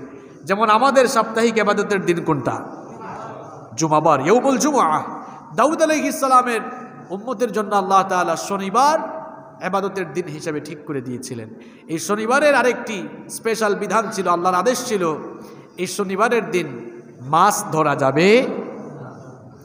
আল্লাহ তাআলার এই আদেশকে কেন্দ্র করে দাউদ আলাইহিস সালামের জামানার উম্মতের লোকেরা তিন ভাগে ভাগ হয়ে পড়ল। কয় ভাগে? এক নম্বর হলো আল্লাহর আদেশকে সরাসরি অমান্য করে এক গ্রুপ মাছ খেলো। একটু টেকনিক করে খেয়েছিল তারা। শনিবারে মাছ খায় নাই, কিন্তু বেড়া দিয়ে মাছ আটকায় রাখতো, এরপরে তারা এগুলো ধরে মজা করে খাইতো। এটা হচ্ছে এক নম্বর শ্রেণী। দুই নম্বর শ্রেণীর মানুষ হলো, এরা মাছ খায় নাই, আল্লাহর আদেশকে ভয় করেছে, কিন্তু যারা মাছ আটকিয়েছে এদেরকে গিয়ে বাধা দেয় নাই। এরা ওইসব মানুষের মতো আর কি, নিজেরা ভালো আমল করে কিন্তু সমাজে অন্যায় দেখলে চুপচাপ থাকে। অর্থাৎ আল্লাহর আদেশ মানছে, কিন্তু যারা অন্যায় করতেছে এদেরকে বাধা দিল না। এরা কয় নম্বর শ্রেণী? দুই নম্বর। তিন নম্বর শ্রেণী, এরা মাছ ধরলো না, আটকালোও না, কিন্তু যারা মাছ ধরার কাজে নিমজ্জিত ছিল, আল্লাহর আদেশ যারা অমান্য করছিল তাদেরকে গিয়ে বাধা দিল, ভাইরে এই কাজটা করো না, নিষেধ করেছেন কে? তাহলে এই নির্দেশকে কেন্দ্র করে দাউদ আলাইহিস সালামের জামানার উম্মতের লোকরা কয় ভাগে ভাগ হয়ে গেল? একটা শ্রেণীকে আল্লাহ তাআলা গজব থেকে রেহাই দিলেন। কোন শ্রেণী? যারা আল্লাহর আদেশ মানল আর অন্যায়কারী লোকদেরকে গিয়ে যারা বাধা দিল, অর্থাৎ মাছ যারা ধরতেছিল এদেরকে গিয়ে যারা বাধা দিল। এই এক শ্রেণীর মানুষ বাদ দিয়ে বাকি দুই শ্রেণী কারা? যারা সরাসরি অন্যায় করেছে এবং আরেক শ্রেণী অন্যায় করে নাই, তারা ভালো মানুষ কিন্তু বাধা। এই দুই শ্রেণীর মানুষকে একত্রিত করে সেই জামানার প্রায় 70,000 ইহুদিকে আল্লাহ তাআলা বানর বানিয়ে দিয়েছিলেন। এই ঘটনা আল্লাহ তাআলা কোরআনে বর্ণনা করেছেন, ওয়ালাকাদ আলিমতুমুল্লাযীনা আতাদাউ মিনকুম ফিস সাবতি ফাকুলনা লাহুম কুনু কিরাদাতান খাসিইন। শনিবারের বিধান অমান্যকারীদের ব্যাপারে তো তোমাদের জানা আছে। এই আইন অমান্যকারীদের দুই শ্রেণীকে আল্লাহ তাআলা 70,000 ইহুদিকে বানর বানিয়ে দিয়েছিলেন। কি বুঝলেন? এই 70,000-দের মতো তো তারাও ছিল যারা মাছ ধরে নাই, মাছ খায় নাই। তাহলে তাদেরকে ধ্বংস করে দেওয়া হলো কেন? নিজেরা অন্যায় থেকে বেঁচেছে ঠিক, কিন্তু অন্যায়কারী মানুষদেরকে বাধা দেয় নাই। আপনি সুফি সাহেব 5 ওয়াক্ত নামাজ পড়েন, তাসবিহ দিবেন, তাহাজ্জুদ পড়েন, কিন্তু আপনার সমাজে কোরআন বিরোধিতার জন্য আপনি কথা বলেন না, চুপচাপ থাকেন। হকের পক্ষে কথা বলেন না, হকের পক্ষে আওয়াজ তুলেন না। হকের পক্ষে আওয়াজ না তুলে, হকের পক্ষে নিজেকে নিবেদিত না করে যতই আপনি ভালো আমল করে যান না কেন, আল্লাহর শাস্তি থেকে নিজেকে বাঁচাতে পারবেন না। যেই সকল লোকেরা সমাজে অন্যায় অপকর্ম থেকে চুপচাপ থাকে, দেখেন আল্লাহর নবী বুখারী, ওই যে হাদিসটা একটু আগে আমি বলার কথা ছিল, আমার খেয়াল থেকে চলে গেছিল কারণ আপনাদের মনোযোগের অভাবের কারণে। আল্লাহর নবী বলছেন বুখারী শরীফের খুব সুন্দর একটি হাদিস, যে অন্যায় দেখার পরেও যারা চুপচাপ থাকে এদের দৃষ্টান্ত হলো 2 তলা বিশিষ্ট একটি জাহাজের যাত্রীদের মতো। কয় তলা বিশিষ্ট? কান লাগান, ভালো করে শুনেন। 2 তলা বিশিষ্ট একটি জাহাজ, উপরের তলায়ও যাত্রী আছে, নিচের তলায়ও যাত্রী আছে। নিচের তলার যাত্রীরা একটু উপরের তলায় ওঠানামা করে, কারণ উপরের তলায় ফেসিলিটিস একটু বেশি আছে। উপরের তলার একজন একদিন রাগ করে বলে, এই তোরাদের সবসময় নিচতলা থেকে বারবার এখানে আসিস, আমাদের খুব ডিস্টার্ব হয়, বেশি বেশি আসিস না। নিচের তলারও একজন খুব রাগী মানুষ ছিল, ঠিক আছে উপরে আর আসবই না আমি, এমনকি নিচে পানি না থাকলেও আসবো না, তোমাদের এখানে আর আসবই না। আমার পানির দরকার হলে পানি না থাকলে আমি জাহাজ ছিদ্র করে পানি তোলা আরম্ভ করব। এই পাগলা যদি সত্যি সত্যি জাহাজ ছিদ্র করা শুরু করে দেয়, কেউ যদি তাকে বাধা না দেয়, জাহাজ ডুবলে শুধু ওই পাগলাটাই ডুববে না সবাই ডুববে? কথা বলেন। আল্লাহ নবী সুবহানাল্লাহ কি সুন্দর উদাহরণ দিলেন ওই পাগলাকে দিয়ে, যে সে যদি জাহাজ ছিদ্র করে জাহাজে ডুবে সবাই মরবে। আপনার সমাজে অন্যায় চললে, অপকর্ম চললে আপনি যদি বাধা না দেন, আল্লাহর গজব যখন নাজিল হবে, আপনি বাধা না দেওয়ার কারণে আপনার মতো সুফির উপরেও গজব পড়বে। তাহলে কি বুঝলেন? ধ্বংস থেকে, ক্ষতি থেকে বাঁচবে তারা ঈমান আনার পরে নেক আমল করে করে অন্যায় অপকর্মের বিরুদ্ধে দাঁড়িয়ে হকের পক্ষে আওয়াজ তুলবে যারা। তাহলে আপনাকে হকের পক্ষে দাওয়াত দিতে হবে। এই হক মানে হলো ইসলাম, হক মানে হলো ইমানদাররা অনুভূতিহীন হয়ে এমন সমাজে বাস করবে না যেখানে ইসলাম বিরোধিতা চলবে, কোরআন বিরোধিতা চলবে, আর ইমানদাররা চুপ করে বসে থাকবে। এটা সত্যিকার ইমানদাররা যে পরিবেশে বাস করে সেই পরিবেশের চিত্র হতে পারে না, বরং সত্যিকার ইমানদাররা যেই পরিবেশে, যেই সমাজে বাস করবে, সেই পরিবেশের ইমানদারদের চরিত্র হবে এমন যেখানে অন্যায় অপকর্ম, কোরআন বিরোধিতা, ইসলাম বিরোধিতা শুরু হবে, সেই বিরোধিতার শেকড়কে কেটে ফেলার জন্য তারা কাজ করবে। এটি হচ্ছে সত্যিকার ইমানদারদের পরিচয়। এরপরে আসুন 4 নম্বরে বলা হচ্ছে ওয়াতাওয়াসাউ বিস-সাবর। ধ্বংস থেকে বাঁচার জন্য 4 নম্বর কর্মসূচি হচ্ছে, ধ্বংস থেকে বাঁচবে তারা সবরের নীতি অবলম্বন করে জীবন পরিচালনা করবে যারা। দেখেন সবরের কথা শুরুতে বলা হয় নাই। সুবহানাল্লাহ। আল্লাহ তাআলা আয়াত নাজিল করতে গিয়ে পয়েন্টগুলোকে কি ধারাবাহিকভাবে রেখেছেন দেখেন। সবরটা একেবারে শেষে নিয়ে আসলেন। কেন নিয়ে আসছেন জানেন? এই সবরের আগে আরো কয়টা কাজ? 3টা কাজ। এই পয়েন্টের আগে কয়টা পয়েন্ট? কথা কন না কেন? এই 3টা কাজ করতে হলেই সবরের দরকার। ঈমান 1 নম্বর কি বলছিলাম? ঈমান এনে ইমানের পথে টিকতে হলেও সবর লাগে। কারণ ইমানের পথ এটা ফুল বিছানো পথ নয়, এটা রক্তমাখা রক্তপিচ্ছিল পথ, কণ্ঠকাকীর্ণ সেই পথ। এই পথে চলতে গেলে সবর লাগে, আবার ভালো কাজ করতে হলেও সবর লাগে। দেখুন, ভালো কাজ করতে যেমন সবর লাগে, তেমনি খারাপ কাজ থেকে নিজেকে বিরত রাখতে হলেও সবর লাগে। এটা আবার কেমন কথা? ফজরের আজান হলো, নামাজে আসতে হলেও সবর লাগে। আরামের ঘুমটা বাদ দিয়ে এরপরে নামাজে আসতে হয়, তাহলে এখানে একটা সবর লাগে কি লাগে না? খারাপ কাজ থেকে বাঁচতে হলেও সবর লাগে। ঘুষ এক বান্ডিল দিয়ে আসছে, করে নোট একদম, আরে বাপরে বাপ, মনটা চায় টাকাগুলো হাতে নিয়ে নেই। কিন্তু আল্লাহকে ভয় করে ওই পাপ থেকে বেঁচে থাকতে পারার জন্যও কিন্তু সবর লাগে। ভালো কাজের জন্যও সবর লাগে, খারাপ কাজ থেকে বিরত থাকতেও কি লাগে? সবর লাগে। আর 3 নাম্বার, হকের দাওয়াত দিতে গেলে তো মুসিবত চলে আসবে, মুসিবত চলে আসবে। সত্য কথা বললে মুসিবত চলে আসবে, আপনার উপরে হামলা হবে, মামলা হবে, বিভিন্ন মানুষ সমালোচনা শুরু করে দিবে, আপনাকে জেলখানায় ঢুকায় দিবে, এমনকি আপনাকে দুনিয়া থেকে বিদায় করার জন্য ষড়যন্ত্রে লিপ্ত হবে। কিন্তু এই কাজের জন্য হকের পথে টিকে থাকতে হলে কি করা লাগবে? সবর করা লাগবে। এই 4টি কাজ সূরাতুল আসরের ভেতরে বলে দেওয়া হয়েছে। এই 4টি কর্মসূচি যাদের জীবনে থাকবে, ধ্বংস আর ক্ষতি থেকে তারাই বেঁচে যাবে। তাহলে এই 4টি কাজ আমার আপনার জীবনে থাকার দরকার আছে না নাই? 1 নম্বর ইমান। 2 নম্বর হচ্ছে সবসময় ভালো কাজ করে যাওয়া, সবসময় কি করে যাওয়া? ভালো কাজ করে যাওয়া। 3 নম্বর হচ্ছে প্রথম 2টি কাজ একক, পরবর্তী 2টি কাজ সামষ্টিক। 3 নম্বর হলো হকের দাওয়াত দেওয়া, হকের জন্য নিজেকে নিবেদিত করে দেওয়া, হক কথা বলা। হক হচ্ছে ইসলাম, হক হচ্ছে ইসলাম। এই ইসলামের বাণী প্রচারের জন্য, আল্লাহর জমিনে আল্লাহর দ্বীন কায়েমের জন্য নিজেকে নিবেদিত করে দেওয়া। 4 নম্বর হলো এর জন্য যত সবরের দরকার হয় সেই সবরের নীতি অবলম্বন করে পথ চলা। এই 4টি কাজ করতে পারলেই, এই 4টি কাজ করবে যারা, সফল হয়ে জান্নাত পাবেও তারা।